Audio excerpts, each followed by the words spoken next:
Greetings, YouTube. Today we're looking at a dive knife. I have a fascination with dive knives. I know I'm never going to use one. I don't dive, but even as a small child, I found them fascinating because I loved underwater exploration as far as being an observer. So here we go.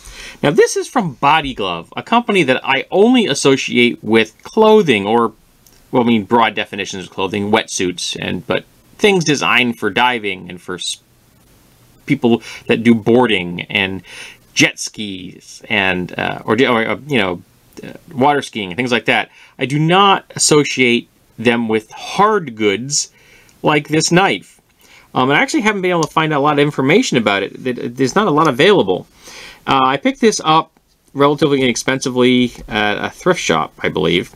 I think I paid like $5 or $6 for it, if I remember correctly. And I believe there was supposed to have been something else here, like some kind of additional clipping system for this, like probably a web, a strap carrying system. You can pass a strap through here, but I think there was supposed to be maybe even a clip or something. I don't know. So you got straps here and here, so you could put your own straps in here. But I get the feeling that was supposed to be for something else. I could be wrong. Maybe this is just the way that it is, and you're supposed to carry. And the straps were additional, and they just haven't made it to me because I bought it, at a thrift shop. So let's take a look at the knife itself. I'll take a look at the quick. Just push on there, and that clip comes out, and that's contained inside this housing. Pretty simple. Drain hole down there. Thing's hard plastic. Now I kind of like the little sculpting thing, the scalp design right there. Gives it a little visual appeal. So here we have the knife itself. This is hard plastic. This is rubberized. We have a hammer design, though it's very domed. Slight doming, to my mind, makes some sense. I think this is a little over the top. It's got a large lanyard hole, so you could easily get paracord through there. If you want to make sure you have a firm grip, you don't drop your knife underwater. It is made from 420 stainless steel. Doesn't say anything on that side. For here, and it says Body Glove. So you have a relatively straight edge there, scalloped edge there, line cutter, and a pry bar tip. Interesting, the pry bar tip has a slight hollow, so that actually, can I get that in there? Yeah, you can see that. You can see the light fine on that. Because it's a slight hollow there. I don't know if I've ever seen a tip like that before. I'm intrigued to see why, because I think that a flat grind would have made it stronger, but because the tip itself, see if I can get in there. Tip itself, I don't know if I can show that off or not. Kind of, sort of, is the same thickness all the way across. So I'm not 100% sure why they did that. Maybe because it didn't make it easier to pry into something. You could have done a flat grind on that. It actually has a burr on here. It was actually used. But even used, it has for a dive knife, it's got a relatively usable edge. They're not razor sharp by any stretch. The scalloping here is interesting. Has flat tips. And you go like this, it isn't that bad, but it definitely has a bite to it. If you put any pressure on there and you get into those, get into that serrations, you're going to be able to start really cutting through something relatively easy. This is a flat section in here.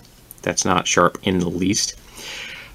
And there's your line cutter, which comes all the way down to the center flat section here. It has a nice feel to it. It's very comfortable. The finger grooves, and this very aggressive finger groove really makes you feel that it's solid. This right here is quite comfortable if you need to get in here and do a twist, or you need to do a pry like that, or even if you need to do something like that. So you could open, you could open shellfish with this without any difficulty, with a great deal of safety. You're holding it this way, so the edge going that way. So even if you were to slip, it's moving in a direction away from you. And because of the design right here, this might actually not be bad for like opening a coconut. Come to think about it, if you can be diving in a tropical environment, that might be useful. I got this as a novelty for me. Again, I own a number of dive knives, none of which I'm ever going to use. And I didn't know Body Glove made one. I'm like, Body Glove made a dive knife? So that's why I purchased it. Because it never occurred to me in any way, shape, or form that Body Glove made hard goods. But they do. And here it is, right there. So I'm quite impressed with the overall design. I have no idea how usable it was. It was used. It got a little rust on it. It looks like it was actually seen in action. If anyone out there knows if this cutout was meant for something, could you tell me? Because it's a very specific shape. It just makes me think that maybe it was. So maybe I could be wrong. There's 2 straps would hold it in place. You don't need a clip on a dive knife, especially if you're going to be strapping it to your leg, your calf or something, or even if you're putting it higher up on your thigh, or you're strapping it to a piece of equipment. I'm not sure, to a dive vest. But yeah, if anybody knows specifically that was designed for something else, tell me. And if you know more about the Body Glove's forays into hard goods, that would be cool as well, because I don't know much about Body Glove. Apparently, I thought I did, but I don't. So there you go, folks. This has been a Body Glove dive knife.